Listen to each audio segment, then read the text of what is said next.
کہ ہمیں بھی اللہ سے محبت ہو جائے۔ موسیٰ کلیم اللہ نے کہا کہ اللہ یہ میرا ڈنڈا ہے، اس سے پتے جھاڑتا ہوں، بکریاں چراتا ہوں، ٹیک لگاتا ہوں، یہ کرتا ہوں، وہ کرتا ہوں۔ اللہ پاک نے فرمایا القیھا یا موسیٰ، موسیٰ اپنے ڈنڈے کو چھوڑو تو صحیح۔ تو موسیٰ علیہ السلام کے ہاتھ میں ڈنڈا تھا، تو جو ہی چھوڑا نا وہ زمین پر ٹچ بھی نہ ہوا، ہی حیۃ تسعی، وہ ایک پل کھاتا ہوا اژدہا بنا۔ اب ظاہر سی بات ایک فطری چیز ہے، آدمی سانپ کو اچانک دیکھے، اژدہا دیکھے تو آدمی یوں ٹرنا لے کے بھاگے گا۔ تو موسیٰ علیہ السلام بھی تو انسان ہی ہے نا، وہ ایک دم بھاگنا شروع کیا۔ اللہ پاک نے فرمایا موسیٰ کہاں بھاگ کے جا رہے ہو؟ کہ اللہ ڈر لگتا ہے مجھے کھا جائے گا۔ کہا جی آپ ڈریے نہیں، آپ اس کو پکڑ لیجئے۔ کہ اللہ نہیں میں نہیں پکڑتا ہے مجھے کھا جائے گا۔ کہ تیرا ڈر ہی نکالنا ہے، پکڑ لو کچھ بھی نہ کرے گا۔ موسیٰ علیہ السلام نے ہمت کی اور آگے بڑھ کے اژدہے کو ٹچ کیا، اللہ نے واپس ڈنڈا بنا کے ہاتھ میں تھما دیا۔ اب اللہ پاک واپس سوال فرماتے ہیں کہ موسیٰ اب بتاؤ یہ کیا ہے؟ موسیٰ علیہ السلام نے کہا اللہ پاک نہ تو ڈنڈا ہے نہ تو اژدہا ہے، آپ جو چاہے وہ ہے۔ پھر وہ ڈنڈا ایسا معجزاتی ڈنڈا کہ اس ڈنڈے کو موسیٰ علیہ السلام نے پتھر پر مارا تو 12 چشمے اللہ پاک نے جاری کر دیے۔ اسی ڈنڈے کو دریا پر مارا، 12 راستے اللہ پاک نے اپنے قدرت سے نکال دیے۔ تو ہر نبی کو اللہ پاک نے معجزہ دیا۔ عیسیٰ علیہ السلام ان کے بعد دنیا میں آئے، اللہ نے ان کو معجزات عطا فرمائے۔ عیسیٰ علیہ السلام کے معجزات میں تھا وہ کسی قبر پر کھڑے ہو کر کہتے تھے قم بإذن اللہ، اللہ کے حکم سے کھڑا ہو جا، تو قبر کا مردہ وہ مٹی جھاڑتے ہوئے کھڑا ہو جاتا تھا اور واپس اپنی جگہ چلا جاتا تھا۔ مٹی کے پرندے بنائے اور اس میں پھونک دے عیسیٰ علیہ السلام، وہ زندہ ہو کے اڑ جاتا تھا، اور جب تک نظر میں ہو، جب تک اڑتا اور نظر ہٹا وہ بھی مٹی ہو کے زمین پر گر جاتا تھا۔ تو اللہ نے معجزات عطا فرمائے۔ آخر میں اللہ پاک نے کس کو بھیجا؟ سارے نبیوں کے بعد اللہ نے کس کو بھیجا؟ سارے نبیوں کے بعد اللہ نے جس نبی کو دنیا میں بھیجا وہ سارے نبیوں کا سردار، وہ ساری کائنات کی مخلوقات میں سب سے زیادہ عظیم تاجدار مدینہ محمد الرسول اللہ صلی اللہ علیہ وسلم، آپ کو سارے نبیوں کے امام اللہ پاک نے بنایا، آپ کو خاتم النبیین اللہ نے بنایا۔ پیارے بھائیوں، محترم دینی ماں اور بہنوں، جہاں اللہ کے معبود ہونے کا یقین اپنے دل میں رکھتے ہیں، جہاں نبیوں کی رسالت اور نبوت کا یقین اپنے دل میں رکھتے ہیں، یاد رکھیے گا حضرت محمد صلی اللہ علیہ وسلم آخری نبی ہیں، آپ کے بعد کوئی نبی نہیں۔ یہ یقین بھی ہمارے اپنے ایمان کا اٹوٹ حصہ ہے، اس کے بغیر نجات نہیں ہو سکتی۔ ہمارے آقا حضرت محمد صلی اللہ علیہ وسلم آپ آخری نبی، آپ کے بعد کوئی نبی نہیں، اللہ نے آپ کو سب سے آخر میں بھیجا تو اللہ نے آپ کو بڑی شان عطا فرمائی، بڑے مقام عطا فرمائے اور بڑے معجزات عطا فرمائے۔ ہمارے نبی کے معجزات میں تھا کہ درخت ہمارے نبی کو سلام کرتے تھے، السلام علیکہ یا رسول اللہ۔ پتھر ہمارے نبی کو سلام کرتے تھے، السلام علیکہ یا رسول اللہ۔ جنگل کے جانور ہمارے آقا حضرت محمد صلی اللہ علیہ وسلم کو پہچانتے اور سلام کرتے۔ بے شمار واقعات آپ کو سیرت کی کتابوں میں ملیں گے، میں زیادہ تو نہیں سنا پاؤں گا، مجھے مختصر بات عرض کرنی ہے۔ ہمارے نبی کی شان کیسے، ہمارے نبی کی نبوت کیسے۔ مکے میں ایک کتاب سیرت کی پڑھنے کا موقع ملا، وہ خرید بھی لی، بڑی شاندار سیرت کی کتاب، اس میں ایک واقعہ لکھا تھا۔ اللہ کی رسول حضرت محمد صلی اللہ علیہ وسلم آپ مدینہ کے باہر نکل رہے ہیں، آپ کو آواز آئی السلام علیکہ یا رسول اللہ۔ آپ نے دائیں بائیں دیکھا، انسان کوئی نہ تھا سلام کرنے والا۔ واپس سے آواز آئی السلام علیکہ یا رسول اللہ۔ آپ نے دیکھا کہ ایک ہرن بندی بھی کھڑی ہے، ایک ہرن بندی بھی کھڑی ہے اور وہ اللہ کے رسول کو سلام کر رہی۔ آپ قریب پہنچے تو ہرن نے اللہ کے رسول سے، کچھ بچیاں بات کر رہی ہیں، خاموش ہو جائیں، یہ چھوٹی بچیاں بچی بات کر، خاموش ہو جائیں، تھوڑی دیر روکیں۔ ایک ہرن، آپ واقعہ سنو گے انشاءاللہ، سارے بچے سنیں گے، غور سے سنو گے انشاءاللہ، ارے سنو گے نا؟ تو میں ایک جنگل کی ہرن کا واقعہ، آپ نے ہرن دیکھی ہے کبھی؟ دیکھی ہے ماشاءاللہ، ادھر بھی بیٹھی ہے کہ کوئی نہیں نا، جنگل میں ہوتی ہے ماشاءاللہ۔ تو جنگل کا ہرن ہے، وہ اللہ کی رسول کو سلام کر رہا ہے۔ آپ قریب پہنچے تو ہرن نے ہمارے نبی سے بات کی اور یوں عرض کیا کہ حضرت آپ کے ایک ساتھی نے میرا شکار کر لیا ہے اور مجھے باندھ دیا ہے، حضرت میرے بچے جنگل میں بھوکے ہیں، آپ سے درخواست کرتی ہوں آپ مجھے چھوڑ دیجئے، میں اپنے بچوں کو دودھ پلا کر واپس آؤں گی۔ آپ نے اس سے سوال فرمایا کہ کیا تو واپس آئے گی؟ بھلا وہ جانور جس کو اپنے کٹ جانے کا یقین ہو وہ کہاں سے واپس آئے؟ اس نے کہا کہ حضرت میں آپ سے بات کر رہی ہوں اور آپ سے وعدہ کر رہی ہوں، اگر میں وعدہ خلافی کر جاؤں تو پھر اللہ مجھے جہنم کی آگ میں ڈال دیں۔ اور ایک روایت میں ملتا اس نے یوں کہا پھر اللہ مجھے وہ سزا دیں جو ناحق ٹیکس وصول کرنے والوں کو اللہ تعالیٰ سزا دے گا۔ اللہ کے رسول نے اس کی رسی کو کھولا، وہ دوڑتے دوڑتے جنگل میں غائب ہو گئی۔ ہمارے نبی وہی تشریف فرما رہے، تھوڑی دیر کے بعد آپ نے دیکھا وہ اپنے بچوں کو چھوڑ کر ہمارے نبی کے پاس واپس آئی۔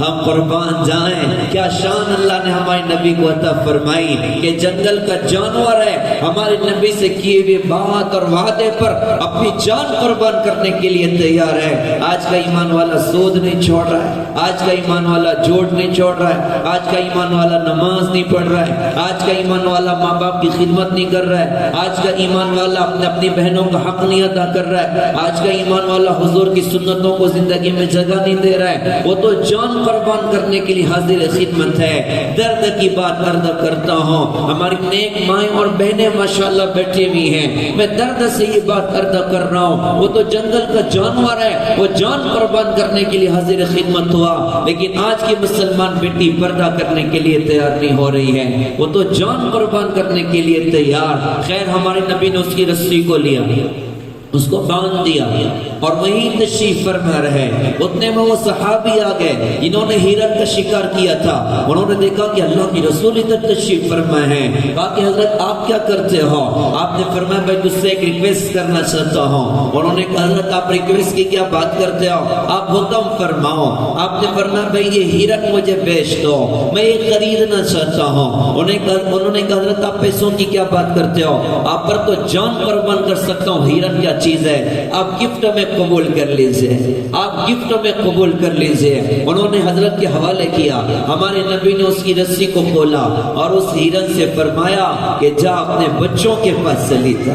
وہ ہرن اتنا خوش ہوئی جو صحابہ وہاں موجود تھے، انہوں نے کہا ہم نے دیکھا، اس نے اپنے پیر کو زمین پر مارا اور عربی زبان میں کہا کہ میں گواہی دیتی ہوں اللہ کے علاوہ کوئی معبود نہیں اور آپ اللہ کے سچے رسول ہیں، اور پھر دوڑتے دوڑتے جنگل میں غائب ہو گئی۔ زید بن ارقم رضی اللہ عنہ فرماتے تھے میں نے اس ہرن کو کئی مرتبہ جنگل میں دیکھا، وہ دوڑتے بھاگتے اس کی زبان پر ہوتا تھا لا الہ الا اللہ محمد الرسول اللہ، لا الہ الا اللہ محمد الرسول اللہ، لا الہ الا اللہ محمد الرسول اللہ صلی اللہ علیہ وسلم۔ یہ ہمارے نبی کی نبوت ہے، یہ ہمارے نبی کی شان ہے، اور یہ ہمارے نبی کے معجزات میں سے چند معجزات میں نے آپ حضرات کی خدمت میں پیش کیے۔ آپ کے معجزات میں ایک بہت بڑا معجزہ قرآن ہے۔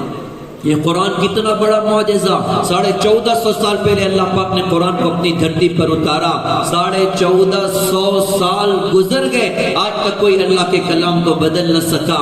اور یہ وہ زبردست و خوبصورت کلام جس میں اللہ پاک نے ارشاد فرمایا وَإِن كُنتُمْ فِي رَيْبٍ مِّمَّا نَزَّلْنَا عَلَىٰ عَبْدِنَا فَأْتُوا بِسُورَةٍ مِّن مِّثْلِهِ وَادْعُوا شُهَدَاءَكُم مِّن دُونِ اللَّهِ إِن كُنتُمْ صَادِقِينَ۔ اگر تمہیں اس قرآن میں کوئی شک ہے جو ہم نے اپنے بندے محمد صلی اللہ علیہ وسلم پر اتارا تو جاؤ ساری کائنات کو اکٹھا کر لو اور قرآن کی ٹکر کی کوئی ایک صورت بنا کر پیش کر دو۔ آج تک کوئی قرآن کا مثل تیار نہ کر سکا، کوئی ایک صورت آج تک تیار نہ کر سکا۔ کیسا زبردست کلام اللہ نے ہمارے نبی پر اتارا۔ اب بات میں مختصر کروں، قرآن کو کیوں اللہ پاک نے اتارا، قرآن کو کس لیے اللہ پاک نے اتارا؟ ہماری مائیں بہنیں سنیں، ہمارے بھائی سنیں، بطور خاص ہماری بہنیں یہ پیغام سنیں کہ قرآن کو اللہ نے کیوں اتارا۔ قرآن کتنی بڑی نعمت، قرآن کتنی بڑی دولت۔ تو قرآن کو اترنے کا بنیادی پیغام کہ اللہ کی اللہ کا تعارف کرایا جائے، اللہ کی پہچان کرائی جائے۔ کون ہے کائنات کا بنانے والا، کون ہے کائنات کو چلانے والا؟ آسمان کی چھت کو کس نے اٹھایا، زمین کے فرش کو کس نے بچھایا، پہاڑوں کو کس نے گاڑ دیا، دریاؤں کو کس نے روانی عطا فرما دی، بادلوں کو کس نے دوڑا دیا، پانیوں کو کس نے برسا دیا، اور ساری کائنات کے نظام کو کس نے بنا اور چلا دیا؟ تو ہر سوال کے جواب میں قرآن نے کہا اللہ اللہ اللہ اللہ رب المشرقین و رب المغربین۔ دونوں مشرقین کے رب اللہ، دونوں مغربین کے رب اللہ۔ قرآن نے کہا للہ ملک السماوات والارض، آسمان و زمین میں تو اللہ کا راج ہے۔ یخلق ما یشاء، جو چاہے پیدا کرے۔ یہب لمن یشاء اناثا، جس کو چاہے لڑکیاں دے۔ ویہب لمن یشاء الذکور، جس کو چاہے لڑکے دے۔ او یزوجہم ذکرانا و اناثا، جس کو چاہے دونوں دے دے۔ ویجعل من یشاء عقیما، جس کو چاہے بانج کر دے۔ قرآن کا اعلان ہے لہو ما فی السماوات وما فی الارض وما بینہما وما تحت الثری، جو کچھ آسمان میں اللہ کا، جو کچھ زمین میں اللہ کا، جو کچھ درمیان میں اللہ کا، اور جو کچھ تحت الثری میں اللہ کا۔ اس کائنات کا خالق اور مالک ایک اکیلا اللہ۔ اللہ کو راضی کرنا ہماری سب سے بڑی ضرورت ہے، ہماری سب سے بڑی ضرورت ہے۔ کیسے اللہ کو راضی کریں، یہ سوال ہم نے قرآن سے کیا تو قرآن کہتا ہے قل ان کنتم تحبون اللہ فاتبعونی یحببکم اللہ۔ نبی جی آپ لوگوں سے کہہ دیجئے کہ اگر تم چاہتے ہو اور تم اس بات کا دعویٰ کرتے ہو کہ تمہیں اللہ سے محبت ہے تو تم میری چال چلو، اللہ بھی تم سے محبت کرے گا۔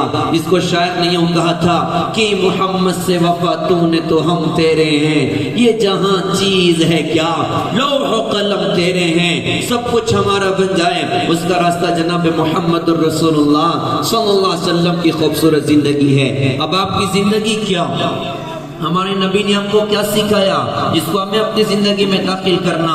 میں مختصر میں باتیں عرض کرتا چلوں۔ ہمارے نبی نے ہم کو عمل کی راہوں سے اپنے اللہ سے جڑنا سکھایا۔ اعمال میں سب سے بڑا عمل نماز کا عمل ہے۔ کتنا بڑا عمل، فرمایا کہ قیامت میں سب سے پہلے نماز کا حساب ہوگا۔ جس کی نماز اچھی ہوگی سارے عمل اچھے ہوں گے، جس کی نماز خراب ہوگی سارے عمل خراب ہوں گے۔ نماز وہ عمل ہے جس پر وہ بڑا اجر اللہ پاک نے عطا فرمایا۔ نماز جب دینا چاہیے تو اللہ نے ہمارے نبی کو زمین پر نماز نہیں دی بلکہ عرشوں پر بلایا، سات آسمان کو چاک کروا دیا، اور سدرۃ المنتہا بھی جبرائیل کا ویٹنگ اسٹیشن بنا۔ ہمارے نبی کو اور اوپر اٹھایا، عرش پر اللہ نے اپنے نبی کو بلایا اور 50 نمازوں کا تحفہ عطا فرمایا۔ 50 نمازوں کا تحفہ، شروع میں 5 نہیں تھی، 50 نمازیں عرش پر ملی تھی۔ راستے میں موسیٰ کلیم اللہ چھٹے آسمان پہ مل گئے تھے۔ ہمارے نبی سے سوال کیا تھا کہ حضرت آپ کو کیا ملا؟ آپ نے فرمایا کہ اللہ نے مجھے 50 نمازیں دی ہیں۔ موسیٰ کلیم اللہ نے کہا جی یہ 50 تو بہت زیادہ ہیں، آپ جائیں اللہ کی بارگاہ میں سفارش کریں کہ اللہ جی کچھ کم کر دیجئے۔ ہمارے نبی جب لوٹے اللہ پاک نے فرمایا میرے محبوب ٹھیک ہے ہم 5 مائنس کرتے ہیں، آپ 45 لے کر جائیں۔ موسیٰ کلیم اللہ نے کہا نہیں جی نہیں، آپ واپس جائیں کچھ اور کم کروائیں۔ واپس لوٹے، فرمایا جی ٹھیک ہے 5 مائنس کرتے ہیں، آپ 40 لے کر جائیں۔ یوں 5 مائنس ہوتی رہی، آخر میں 45 مائنس ہو گئی، 5 بچی۔ اللہ کو تو 45 مائنس کرنی تھی، وہ فرسٹ ٹائم اللہ ایک ہی مرتبہ میں 45 مائنس کر کے ہمارے نبی کو بھیج دیتا۔ ہم قربان جائیں اپنے نبی کی شان پر۔ کہنے والوں نے بھی کیا خوب کہا تھا، شب اسراء نمازوں کی کمی بیشی تو ایک بہانہ تھا، خدا خود چاہتا تو میرا محبوب بار بار آئے، میرا پیارا بار بار آئے۔ اللہ کرے ہم اپنے نبی کی قدر کریں، اللہ کرے کہ ہم اپنے نبی کے دین کی قدر کریں، آپ کی سنتوں کی قدر کریں۔ 45 مائنس ہو گئی، 5 بچی۔ موسیٰ کلیم اللہ نے کہا یہ 5 بھی زیادہ ہیں، آپ واپس جائیں کچھ اور کم کروائیں۔ ہمارے نبی نے فرمایا کہ بھائی موسیٰ یار اب تو شرم آتی ہے، اتنی بار گیا ہوں کم کرنے کے لیے اور اب ڈر بھی لگتی ہے کہ اگر واپس جاؤں تو یہ 5 بھی نہ ختم ہو جائے۔ بعض بہنیں سوچ رہی ہوں گی ایک بار اور چلے جانا تھے، بعض بہنیں اور بھائی یہ سوچ رہے ہوں گے یار ایک بار اور چل، تو اگر دوبارہ چلے جاتی اور یہ 5 بھی مائنس ہو جاتی تو ہمارے پاس اپنے اللہ سے بات کرنے کے لیے کیا ہوتا، اپنے اللہ کو اپنا درد اور ٹکڑا سنانے کے لیے کیا ہوتا۔ آپ 5 لے کر آگے بڑھیں۔ اللہ پاک کی طرف سے آواز آئی میرے محبوب ہمارے یہاں بات بدلی نہیں جاتی، تیری امت 5 نماز پڑھے گی، میں 50 نماز کا ثواب عطا کروں گا۔ کتنا بڑا عمل اللہ نے دیا۔ یہ ساری مائیں اور بھائی، مائیں اور بہنیں اور بھائی سارے عزم کریں انشاءاللہ ہم 5 نمازوں کا انشاءاللہ اہتمام کریں گے۔ تو نمازیں ہماری نبی نے ہم کو سکھائی۔ اللہ نے مال دیا ہم زکوٰۃ دیں، صدقہ خیرات کریں، نیک کاموں میں خرچ کریں۔ بیواؤں مسکینوں یتیموں پر خرچ کریں. اللہ نے مال دیا حج عمرہ کرنے والے بنے. اسی کے ساتھ رمضان کا مہینہ آ جائے ہم روزوں کا اہتمام کریں. اسی کے ساتھ ساتھ ہمارے نبی نے بہت سارے انفرادی عبادات ہم کو سکھائی ہیں جس میں ایک بڑی عبادت قرآن پاک کی تلاوت ہے. قرآن بڑی نعمت ہے. علامہ اقبال نے کہا تھا لکھنا نہیں آتا تو میری جان پڑھا کر, ہو جائے گی تیری مشکل آسان پڑھا کر. اور پڑھنے کے لیے تجھ کو اگر کچھ نہ ملے تو چہرے پہ لکھے درد کے عنوان پڑھا کر. لا ریب تیری روح کو تسکین ملے گی تو قرب کے لمحات میں قرآن پڑھا کر. آ جائے گا اقبال تجھے جینے کا قرینہ تو سرور کونین کے فرمان پڑھا کر. ہم قرآن کی تلاوت کریں. اس امت کا بڑا شاندار ماضی گزرا ہے. ماں بہنوں کا مجمع بیٹھا ہوا, میں ان کو سناتا چلوں کہ ایک زمانہ اس امت کی خواتین کا کیسا گزرا کہ خاتون گھر میں آٹا گوندھ رہی قرآن کی تلاوت کر رہی ہیں, روٹی پکا رہی قرآن کی تلاوت کر رہی ہیں, بچہ ماں کی گود میں اور ماں قرآن پڑھ رہی ہے. یہی اس امت کی ماؤں کا دور گزرا ہے. آج کا عجیب دور بھی دیکھنا مقدر تھا, معاف فرمائیں. میں ان جنرل بات کر رہا ہوں جو مائیں اور بہنیں بیٹھی ہوئی, میں ان کو ماشاءاللہ اللہ والیاں سمجھتا ہوں اور نیک سمجھتا ہوں, تمام بھائیوں کو نیک سمجھتا ہوں, لیکن ان جنرل بات کر رہا ہوں. آج کا کیسا عجیب دور کہ آج بچہ ماں کی گود میں ہے اور ماں کے موبائل میں پاکستانی سیریل چل رہا ہے, ماں کے موبائل میں ناچ گانا چل رہا ہے. اب میرا یہ درد بھرا سوال ان ماں بہنوں سے جو دور سن رہی ہیں نیٹ اور موبائل کی دنیا کے ذریعے سے, میں ان بہنوں کو نیک سمجھتا ہوں لیکن دور تک باتیں چونکہ سنی جا رہی. میں یہ سوال کرنا چاہوں گا, کیا اس گود میں پلنے والا بچہ حضرت عبد القادر جیلانی بنے گا؟ کیا اس گود میں پلنے والا بچہ خواجہ معین الدین چشتی بنے گا؟ کیا اس گود میں پلنے والا بچہ نظام الدین اولیاء بنے گا؟ کیا اس گود میں پلنے والا بچہ بختیار کاکی بنے گا؟ کیا اس گود میں پلنے والی بچی رابعہ بصریہ بنے گی؟ ہم قرآن کو وقت دیں. حضرت فاطمہ حضور کی بیٹی ہیں, عشاء کی نماز کے بعد اللہ اکبر کہہ کے نماز کی 2 رکعت کی نیت باندھی ہے. قرآن پڑھتے فجر کی اذان ہوں گے, اس کے بعد نماز کو مکمل کیا اور بیٹھ کر رو رہی ہیں, اللہ آپ کی رات کتنی چھوٹی ہو گئی, میں 2 رکعت بھی نہ پڑھ سکی, آپ کی رات ختم ہو گئی. ہم قرآن کو وقت دیں, اللہ کرنے کی عادت ڈالیں, اپنے بچوں کی قرآنی تعلیم کی اللہ کے لیے فکر کریں. میں مبارکباد دیتا ہوں اپنے بھائیوں اور بہنوں کو جنہوں نے ماشاءاللہ بچوں کی قرآن کی تعلیم کی فکر کی ہے. ہمارے عزیز اکرم مولانا صاحب, ان کو مبارکباد پیش کرتا ہوں اور ذمہ داروں کو مبارکباد پیش کرتا ہوں کہ آپ حضرات نے مدرسے کا خوبصورت نظام چلایا. اسی فتح کہ ہمارے بچے نے ماشاءاللہ قرآن ختم کر لیا ہے اور آگے بڑھنے کی ضرورت ہے. اس کو سمجھیں, اس کو اچھا یاد کریں, اس کو حسن آواز سے اس کی تلاوت کرنے والے بنیں, اس کو حفظ کرنے والے بنیں, اس کو سمجھنے والے بنیں, قرآن پر عمل کرنے والے بنیں اور قرآنی احکامات کو دنیا میں زندہ کرنے کی کوشش کریں. اپنے بچوں کو قرآنی تعلیم سے مزین کرنا. اسی کے ساتھ ساتھ ہمارے نبی نے ہم کو سکھایا کہ اب مخلوق کے ساتھ اچھا سلوک کریں, بطور خاص اپنے ماں باپ کے ساتھ. اللہ کے رسول سے سوال ہوا, اللہ کے رسول قیامت کب آئے گی؟ تو آپ نے فرمایا اللہ کو پتہ ہے. پوچھنے والے نے کہا جی کوئی نشانی تو بتائیں. آپ نے فرمایا کہ جب بیٹیاں بھی ماؤں کو ذلیل کریں گی تو سمجھ جانا کہ قیامت قریب آ چکی ہے. آج کتنے ماں باپ اپنی اولاد سے دکھی ہیں. ہم ماں باپ کی خدمت کریں, ماں باپ کی دعا لیں, بہنوں سے اچھا سلوک کریں, بہنوں کے حقوق ادا کرنے کا اہتمام کریں.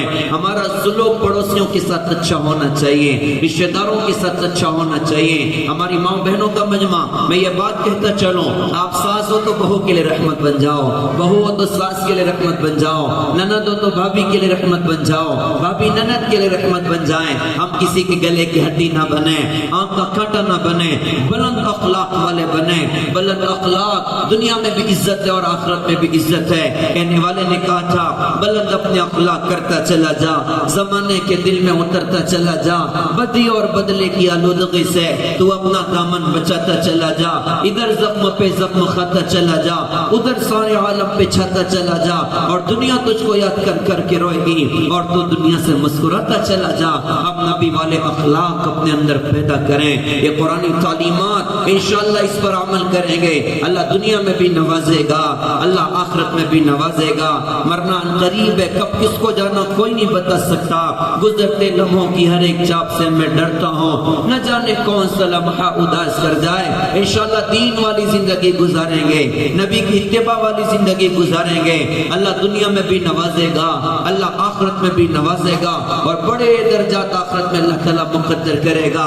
اللہ تعالیٰ سے دل سے دعا ہے آج کے ہونے والے جلسے کو اللہ تعالیٰ بے انتہا قبول فرمائے، اور جن حضرات نے اس کا انتظام کیا، تعاون کیا، محنتیں کی، اوروں کو انویٹیشن کارڈ پہنچایا، اوروں کو دعوت دی، اللہ تعالیٰ سب کو جزائے خیر عطا فرمائے۔ ماں بہنوں کا مجمع اللہ ان کو بھی بے انتہا قبول فرمائے۔ یہ ننھے ننھے ہمارے اپنے بچے اور بچیاں ماشاءاللہ سب نیت کرو انشاءاللہ حافظ قرآن بنو گے انشاءاللہ۔ ارے نیت کرتے ہو؟ کون کون نیت کرتا ہے؟ بچے سارے نیت کرتے ہیں انشاءاللہ حافظ قرآن بنیں گے انشاءاللہ، دین کا علم انشاءاللہ حاصل کریں گے۔ اللہ تعالیٰ سے دعا ہے اس ادارے کو اللہ تعالیٰ بہت قبول فرمائے، خیر برکت اور ترقیات عطا فرمائے۔ وآخر دعوانا الحمدللہ رب العالمین۔